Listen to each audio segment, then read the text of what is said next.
gonna press this on the front of it, that button. Don't lock the car when you do it. You pull these out right here.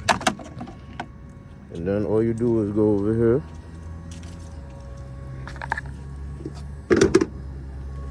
You pull this out. In this case, it's a little stuck right here, so I gotta move this. Move this out of the way.